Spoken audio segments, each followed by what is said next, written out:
사랑하는 반석의 찐 중능무 친구들 반갑습니다. 5월 첫째 주 설교 영상 리뷰입니다.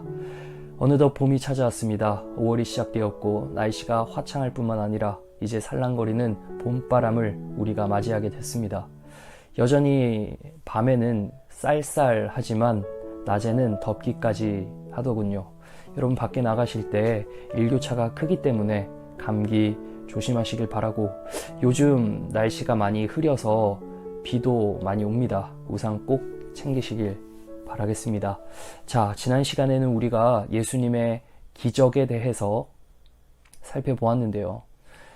많은 사람들, 5,000명이나 되는 인파들을 예수님께서 능력으로 먹이셨습니다. 그 사건이 바로 오병이어 사건이죠. 물고기 2마리와 떡 5개로 여러 사람들을 먹이셨습니다. 먹이신 이유는 먼저는 그들이 배고팠기 때문이지만, 둘째로는 그들이 예수님을 믿도록 하기 위함이었습니다. 자, 그 모든 사람이 예수님의 능력으로 인해 풍성함을 입었죠. 그럼에도 불구하고 그 가운데는 믿지 못했던 사람들도 있었을 겁니다. 예수님은 오병이어 사건뿐만 아니라 여러 기적들을 통해서 그가 하나님이 보내신 메시아, 곧 구원자임을 믿도록 하려고 많은 노력을 하셨지만, 그 당시 사람들은 예수님을 두 눈으로 눈앞에서 보고도 믿지 않았다는 사실입니다. 여러분, 우리도 예수님을 믿기는 하지만 예수님의 능력만을 바라볼 때가 있고, 그 능력이 내 삶에 일어나지 않을 때 우리는 예수님을 부인하거나 떠날 확률이 매우 높은 그러한 연약한 존재입니다. 우리가 예수님이 눈앞에 보이지 않기 때문에 무언가 우리들을 위해 해 주어야만 우리가 예수님을 믿겠다는 그러한 생각에 빠지곤 하죠. 너무나도 당연합니다. 왜냐하면 우리는 합리적인 존재이기 때문이죠. 그러나 예수님께서는 기적을 일으키실 때, 다시 말해서 하나님 나라의 일이 드러날 때는 항상 현실 가운데 일어나지만, 그 현실의 합리적이고 이성적인 모든 것을 뛰어넘어서 기적적으로 일하시는 하나님의 원리가 있다는 사실을 우리는 잊어서는 안 됩니다. 자, 예수님께서는 설교를 하시고 그가 하나님의 아들이라는 것을 모든 사람에게 가르치실 때쯤 해서 날이 저물고 모든 사람들이 저녁밥을 먹어야 되는 배고픔에 있습니다. 5,000명을 어디서 먹입니까? 현실적으로 예산도 없고 그들을 먹일 만한 물량이 제공되는 식당도 없어요. 그래서 그들을 그냥 집으로 돌려보내는 것이 가장 현명한 선택이었죠. 제자들은 이렇게 이성적으로 생각하고 예수님께 이야기합니다. 그런데 예수님께서 대답하시는 것이 무엇이죠?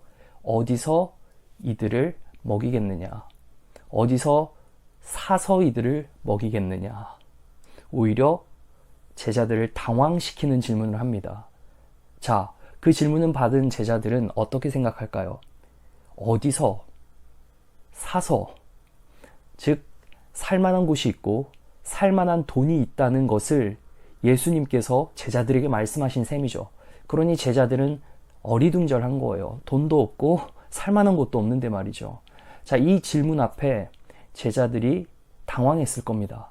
그런데 예수님께서는 이걸 통해서 그들에게 무엇을 요구하시는 거예요? 봐라, 너희가 살만한 곳도 없고 살만한 돈도 없다면 내가 여태껏 능력을 하나님의 이름으로 한 것을 너희가 보지 않았느냐? 그러면은 나를 바라보아야 할 것이 아니냐, 나를 의지해야 될 것이 아니냐, 어떻게 현실적인 문제로 고민하느냐라는 이야기를 하신 셈이죠. 여러분, 우리에게 공부는 현실입니다. 우리에게 입시는 현실이죠. 부모님의 직장 일도 현실입니다. 모든 일은 현실을 떠날 수가 없습니다. 그 현실 속에서 우리가 가지고 있는 고민이 무엇입니까? 예수님께서 당장 나에게 필요한 이 일을 행하지 않는다면 나는 주님을 끝까지 믿을 수 없습니다.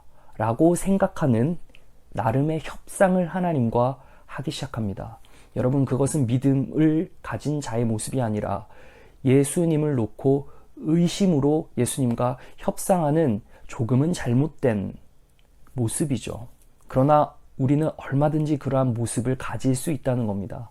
예수님께서는 제자들에게 그러한 말씀을 하시고 제자들의 믿음을 확인하기 원하셨다는 것을 우리가 보아야 돼요. 끝내 예수님께서는 물고기 2마리와 떡 5개가 있다는 것을 아시고 그것을 가져오라고 합니다. 그리고 제자들에게 다시 한 번 더 시키죠. 자, 너희들이 가서 저 사람들에게 집으로 가라고 하지 말고 앉게 하라. 다시금 그 자리에서 일어나지 말고 앉아있으라 라고 말씀하세요. 여러분, 여기서 앉아있다라는 표현은 식사 준비를 하라는 말이에요. 지금 눈앞에 보이는 음식이라고는 오병이어입니다. 그런데 이것을 가지고 사람들에게 먹이신다는 뜻이나 다름없거든요. 현실적으로 전혀 말도 안 되는 상황이죠. 그런데 예수님께서는 제자들에게 그렇게 하라고 하십니다. 이유가 뭐죠? 예수님에게는 능력이 있기 때문이죠. 그래서 제자들은 하는 수 없이 뿔뿔이 흩어져서 5,000명 되는 사람들에게 소리 높여 이야기하기 시작합니다. 여러분들 앉으세요. 여러분들 식사 준비하세요. 그럼 사람들도 어리둥절하겠죠. 아니, 식사가 어디 있습니까? 눈앞에 지금 보이는 것이라고는 아무것도 없는데요. 우리에게 밥을 주실 수 있다고요? 여러분, 그걸 통해서 제자들도 할 말을 잃었을 거예요. 근데 예수님께서는 제자들로 하여금 이 사람들을 앉게 하라라고 하셨을 때는 하나님의 능력, 곧 기적적인 하나님의 일을 너희들이 기다리고 기대하라는 의미라는 겁니다. 여러분, 하나님은 우리의 모든 소원 다 아십니다. 그리고 그 소원을 이룰 수 있는 충분한 능력도 되세요. 그러나 먼저 우리가 하나님의 능력이 아닌 하나님 그분 자신을 바라는지 보시고 있어요. 우리가 하나님을 찾는지 하나님을 의지하는지, 무엇보다 모든 현실적인 어려움 속에 친구와의 관계든 성적이든 앞으로의 꿈이 됐든 하나님을 먼저 바라고 하나님 한 분만이면 된다라는 고백을 할 수 있는 믿음이 있는지 보시는 겁니다. 그리고 그 믿음 가운데 우리가 최선을 다하되 기다리는 거예요. 불평하지 않고 의심하지 않고, 그리고 하나님께서 이루어 주실 것이라는 걸 기대하는 삶이 매우 중요하다는 겁니다. 예수님께서는 오병이어로 하나님께 감사하셨죠. 그래서 그것을 떼어주기 시작합니다. 5,000명이 되는 사람들, 그곳에 모인 어린아이와 여자들까지 충분히 풍성하게 원 없이 먹었습니다. 예수님께서는 하나님께 감사하셨죠. 여러분, 우리가 불평하고 의심하기보단 우리의 모든 생활을 인도하시고 아시고 그리고 우리의 원을 응답해 주실 그분께 미리 감사해 보는 건 어떨까요? 우리의 입술을 통해 내뱉는 그 말이 우리의 인격이란 사실을 잊지 마시고 여러분이 하나님을 감사하는 표현을 많이 한다면 여러분은 하나님을 믿는 것이나 다름없는 그러한 모습이고, 그걸 통해 여러분이 인내하고 기다린다면 하나님이 얼마나 기뻐하실까요? 예수님께서 마지막으로 모든 사람들을 다 배불리 먹이시고 남은 조각을 거두어 드려라 말씀하십니다. 12 바구니에 가득 담겼는데요. 제가 전에 말씀드렸듯이 이스라엘이 12지파로 되어 있듯이 예수님께서는 이 이스라엘 모든 공동체를 다 먹이실 만한 능력이 되고 그만한 풍성이 베푸시는 분이라는 사실이죠. 거기서 멈추지 않고 그것을 거두어 드립니다. 낭비하는 분이 아니라는 거예요. 예수님께서는 그분의 능력으로 자기 자신을 드러내 보이셨죠. 풍성히 주시는 분으로요. 그리고 결코 버림이 없다는 것으로요. 결국 이걸 통해서 무엇을 보여주십니까? 예수님은 자기의 몸을 우리에게 풍성히 주셨잖아요. 십자가. 이것을 통해서 우리를 거두어 들이십니다. 죄인된 우리를 버리지 않고 우리를 다시금 사용하기 원하신다는 거예요. 여러분, 그러나 끝날에는 반드시 거두어 들여서 버리시는 것이 있다는 겁니다. 그것이 바로 가라지라고 표현을 했는데요.